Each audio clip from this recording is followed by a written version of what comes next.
Hello,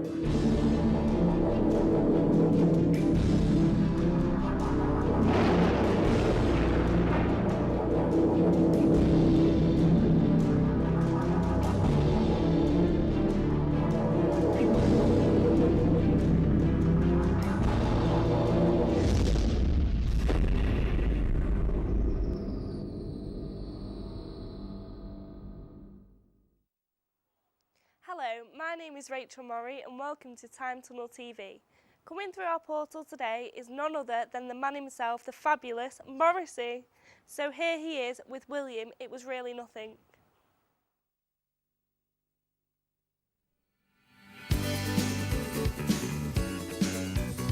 The rain falls hard on a humdrum town. This town has dragged you down. Oh, the rain falls hard on a humdrum town. This town has dragged you down. And everybody's got to live their life. And God knows I've got to live mine. God knows I've got to live mine.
Fantastic. We'll be having a chat with the man himself after this short documentary.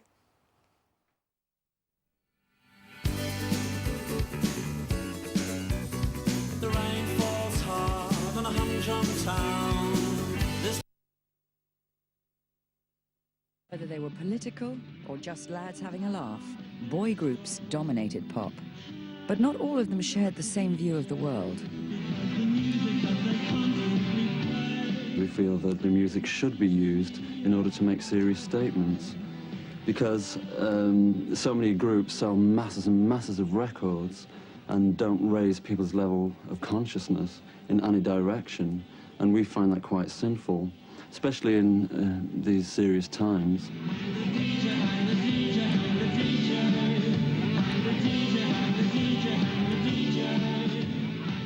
We felt very fucked over by Thatcher's government, and the environment was pretty crap. Morrissey and myself, we had to escape from that environment. Morrissey turned it into poetry, I turned it into music. You know, but I was idealistic, and I was in a position where I could just go, you know, this is unfair, this is crap, because of where I came from, really. So pop music gave me a chance to do that, and the Smiths we were going to use that opportunity. Says nothing to me about my life. Morrissey, he represented the sort of lonely young boy at the back of the room, the outsider, and the outsider is always political. But Morrissey also wrote about more personal matters. In virtually every song there is a serious message, a serious implication, but it's all done, I think, with great humour.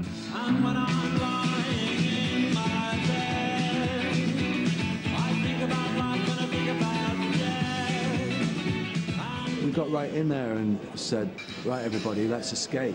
You know, right, okay, you escape from your restrictions, your escape from your ideas. You know, you don't have to be, not just, you don't have to be straight, but you don't have to be gay, or you don't have to just be a bloke. You know, get rid of all the labels. The typical thing is that we made music for people who were disassociated from regular culture, who couldn't get in relationships, who sat in their bedroom saying, I am alone, no, I am so alone. Well, we did, but we also made music for lads who went to the football. We made music for people who worked in shops. I know because I've met them.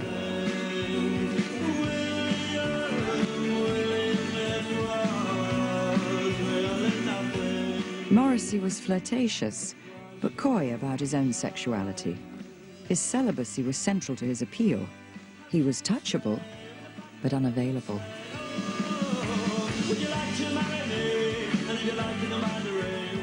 Morrissey aimed to put himself above and beyond ideas that we have about sexuality. The new romantic idea of androgyny was that it was literally skin deep, whereas Morrissey's interior androgyny, if you like, was deeply, deeply threatening and subversive, but also seductive. Children who need to be taught to respect traditional moral values are being taught that they have an inalienable right to be gay. The government was promoting economic freedom, but the New Romantics and the other boy groups of the early 80s had all split up. But one outsider figure remained.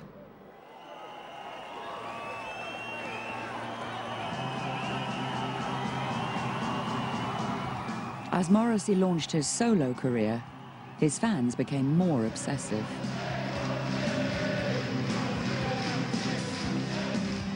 He is this man who sings in this extraordinary voice, these extraordinary lines that no one else could sing that way or write those kind of lines about longing and about male vulnerability and tenderness. So he gives expression to those feelings which those men, those straight men, otherwise probably have a great deal of difficulty expressing in their lives. Perhaps they don't manage at all. I'm writing this to say in a gentle way, thank you. Morrissey's work is homoerotic, but people didn't seem to realise. It's because he represents that growing up time where things are actually ambiguous. People think of him as representing their student years where things were a bit, could go anyway, really. And he, not through his work so much, but how he was, kind of articulated that not knowing there. Entire coachloads of off-duty gas fitters from Bolton. Yes, quite a fascinating character indeed, and we're lucky enough to have him with us today. It's Morrissey, everybody!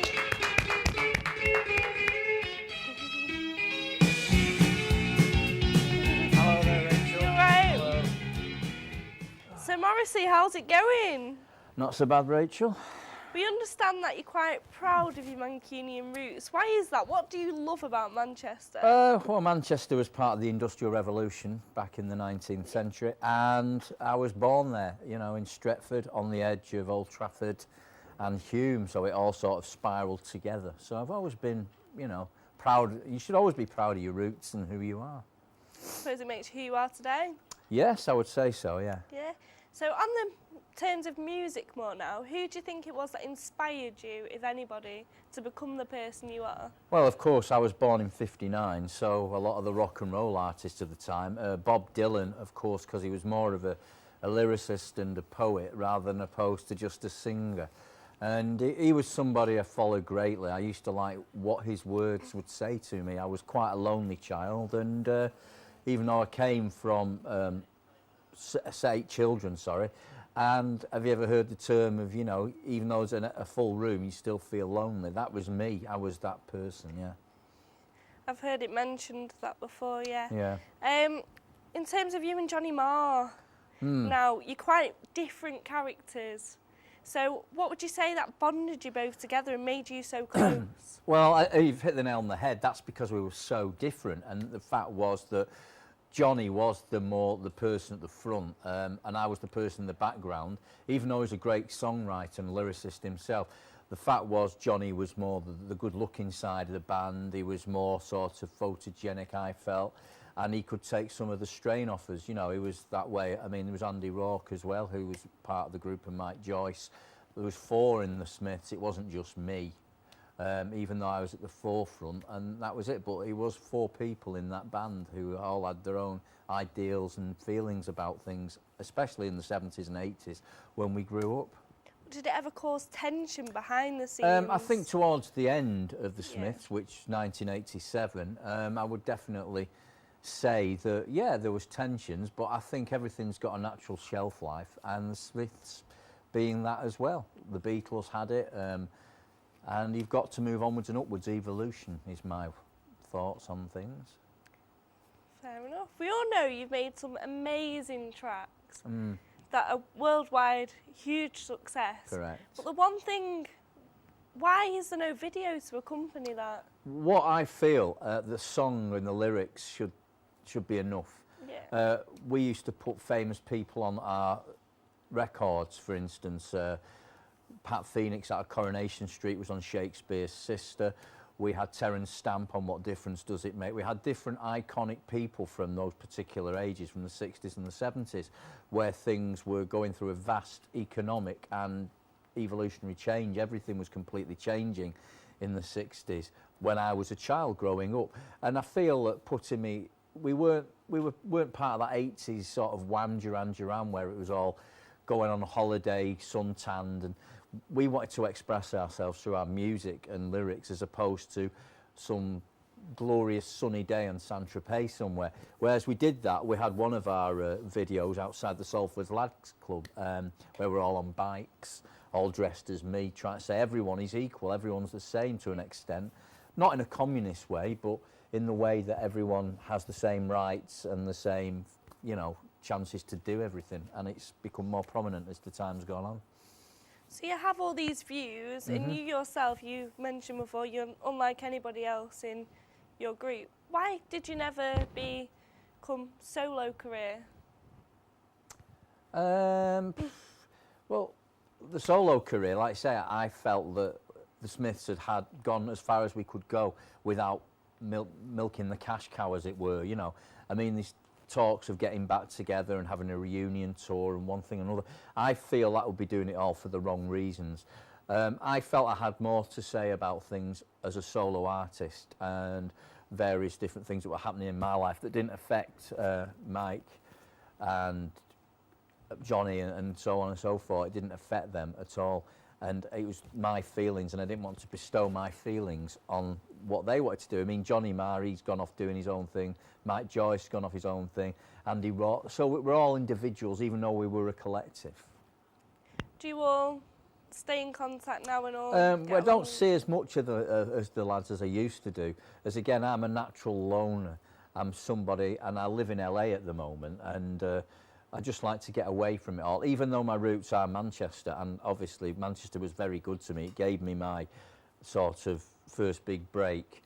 With Rough Trade Records was where I first performed. I mean, of course, the great 1980s explosion with New Order and Joy Division, and when we chose Rough Trade as an independent label as opposed to Factory, which came a little bit later on. But yeah, basically, you've got to move onwards and upwards, and I feel that the solo career was where I was at that particular time in my life. I was coming up to 30, and it was time to change direction a little bit.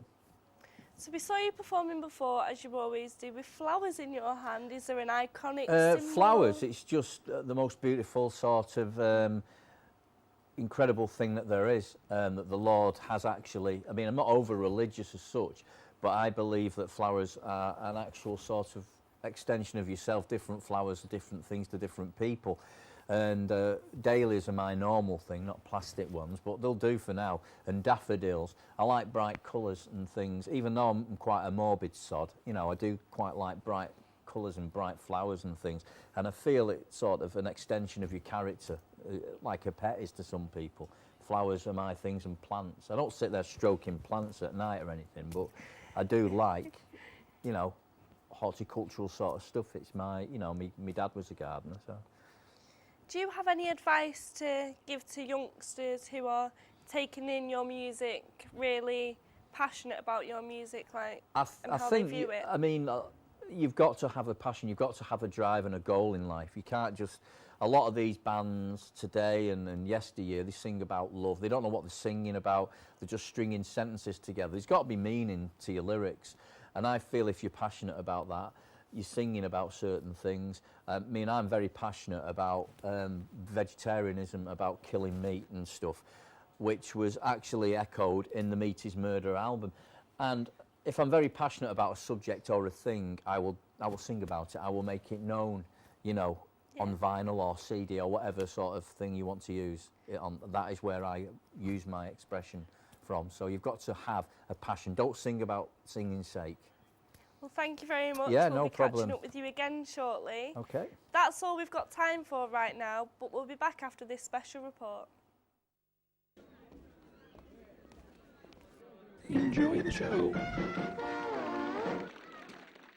Considering its quality and size, the compact disc most certainly will become a part of our everyday lives in the future. Producer Tom Tomaszewski has that story. Frank Maioli is a connoisseur of wines and music. His eclectic collection of the latter began when he was 5 years old. Today, he has 600 to 700 selections ranging from modern electronic to classical acoustic. But lately, Frank has neglected the LPs he collected for years and turned to compact discs. Frank has purchased 80 discs already, and he's only 2 months into this new collection. He says the discs sound that good. It's clean, there's no noise. The only detectable noise you would have is possibly tape discs from the original recording. Otherwise, you don't have the disturbing surface noise, pops, clicks, distortion. Frank's new passion does cause problems. For example, classical compact discs take advantage of the 70 minutes worth of recording time on CDs. He feels cheated when he pays near the same price for rock CDs that are only 45 minutes long. Frank is also having trouble finding the European titles he likes. Often he has to take his second or third choice. Frank was so worried about availability that he began buying compact discs even before he bought his disc player. I saw a title that I'd like, and I thought, by the time I get a CD player, I don't know if that title's still going to be in print, so I bought it. We see that growth continuing this year. We see it going to new heights, really, in the fall of '85, and we really don't see any lessening of the demand. Jim Frischi is the general manager of the only CD factory in the United States. This Terre Haute, Indiana plant is a joint venture of CBS and Sony. He admits that learning to make the discs took time. That's a picture of the pits and plateaus a laser reads on the underside of a spinning silver platter. No more needle dragging across grooves in vinyl. This music is computer controlled.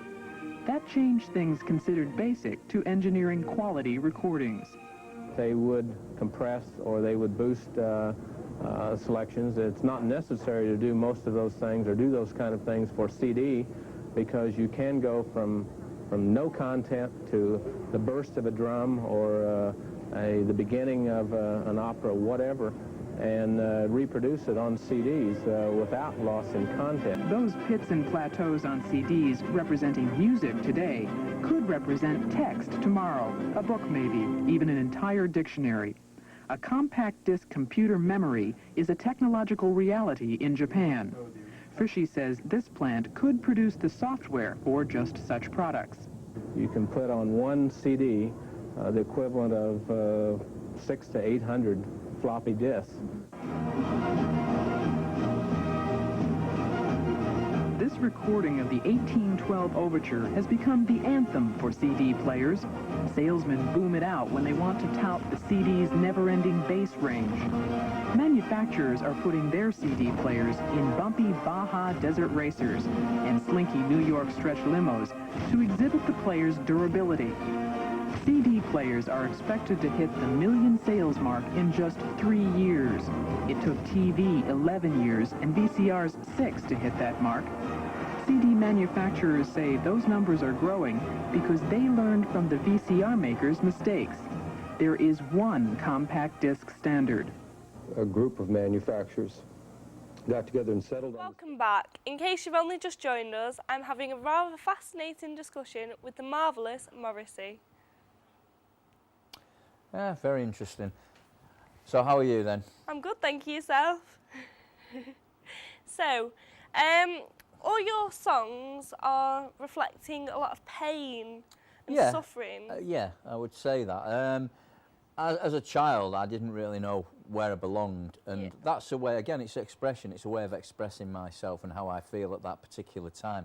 I mean, yourself has probably got a song that reminds you of a certain thing, you know, a certain instance in life, a certain area in your life, and you can reflect on that time with a song. I do it while I write it, and then I can listen to it back, and basically, again, it's my feelings, because I'm not a sort of a very extrovert sort of person. It might sound funny, but I'm not, and that's the way I used to sort of get my feelings out onto paper, scribble it down, and then with the band, we'd put it together, get the melodies and the harmonies together, and we'd create something that would be accessible to other people who felt that same way. Moving on to a different subject now, more to do with food. We all know you're a vegetarian. That's correct. And that at one gig you refused to perform until the hot dog stand had Well, that's gone. quite correct. There's nothing worse than you're trying to perform and you can smell burning flesh.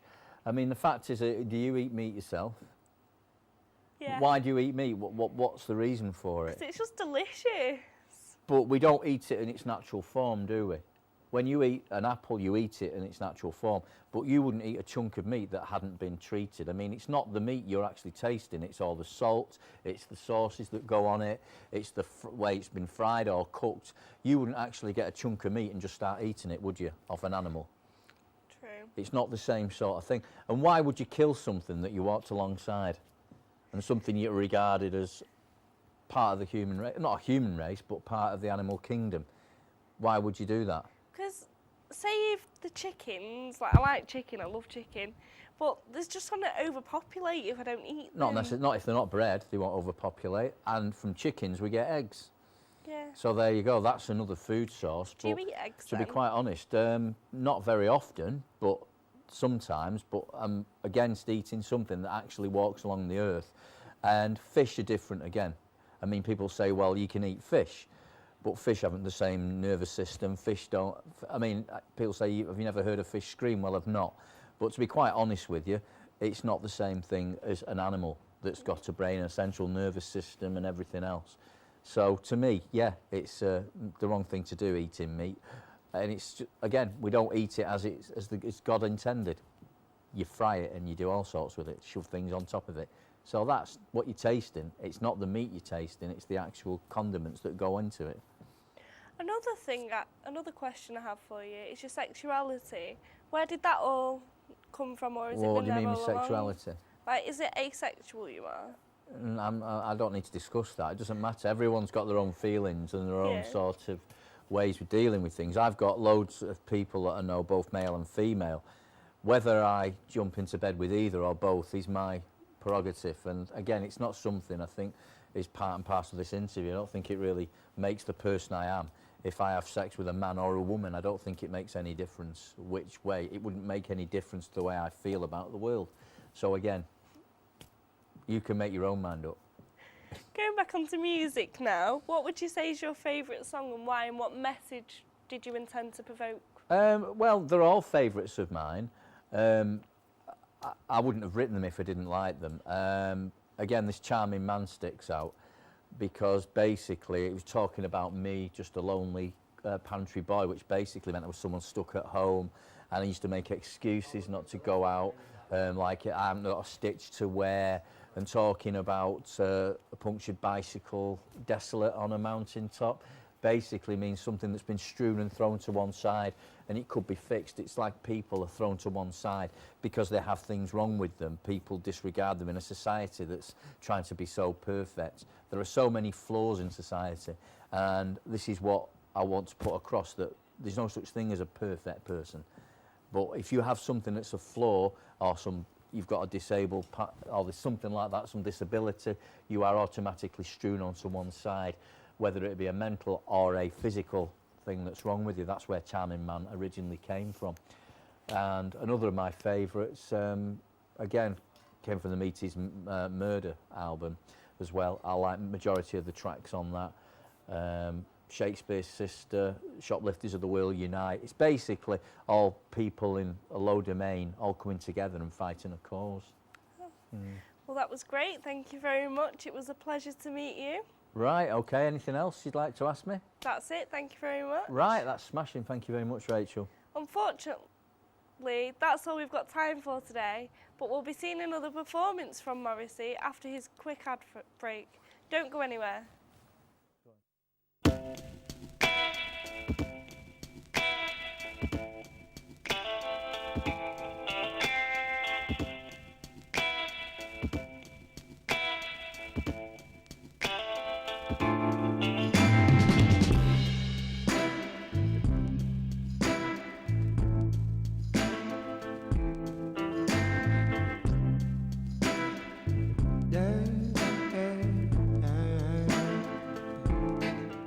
Well, thank you for joining us today. I'm Rachel Murray, and playing us out one last time, it's Morrissey.